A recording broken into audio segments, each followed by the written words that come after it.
If you have ever seen a pneumatic or hydraulic system in industry, you may have encountered these types of equipment with these kinds of symbols on them. These are a kind of control valve. Yes, you heard me right.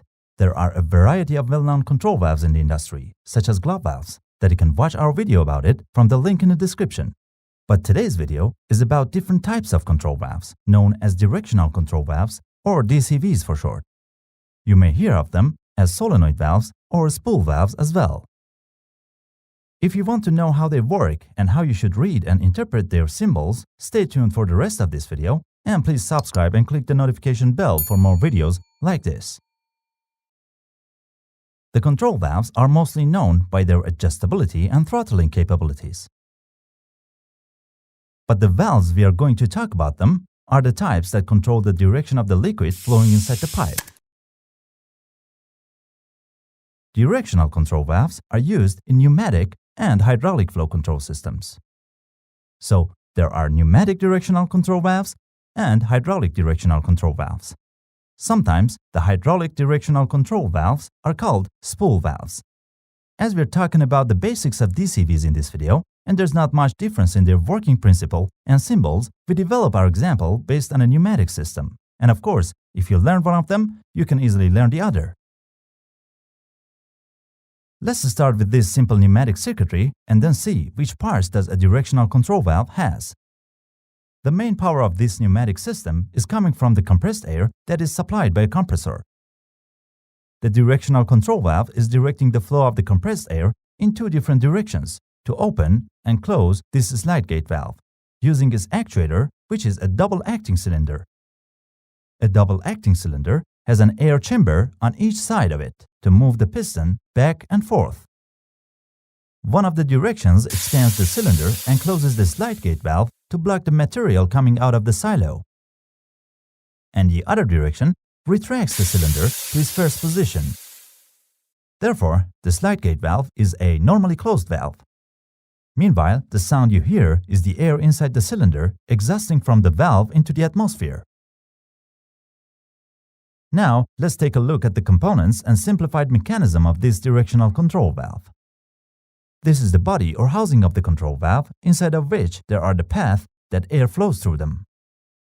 The holes you see here are called ports.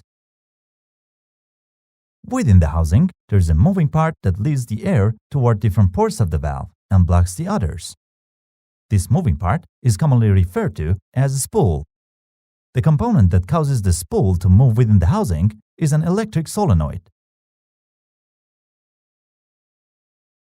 This is the neutral or rest position of the spool. As you may be familiar with solenoids, when it gets energized by a command from the PLC card, the coil will push the spool and thus it will squeeze the spring on the other side. As a result, you see the piston of the cylinder move to the right side. As long as the PLC's commands remains on the solenoid, the position of the spool will remain still, and the compressed air will cause the piston to keep its last position. As soon as the PLC removes the command, the spring will return the spool to its first position, and the air path will be changed. Therefore, the air behind the piston will be purged into the atmosphere via the valve exhaust port. Now it's time to learn how these valves are called and how to read their graphic symbols. This valve is known as a 5x2 solenoid valve or a 5x2 pneumatic directional control valve.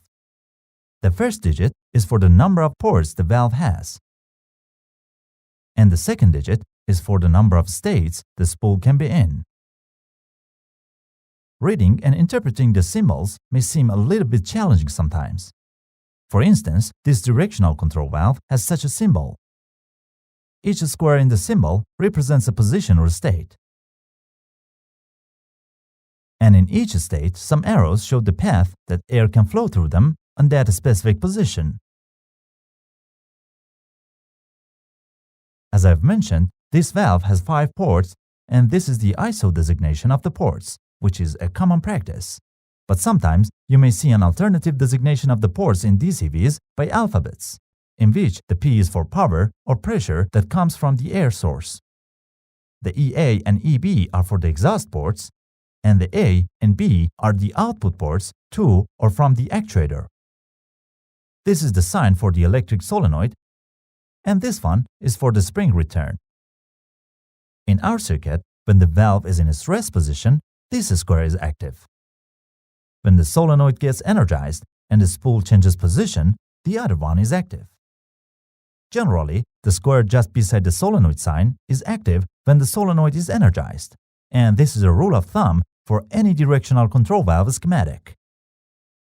In the end, keep in mind that there are a variety of other directional control valves with more complex functions in different applications that we can check them in future videos if you like this one. If this video helped you, please subscribe and hit the like button. I suggest you watch these videos next. Thanks for watching.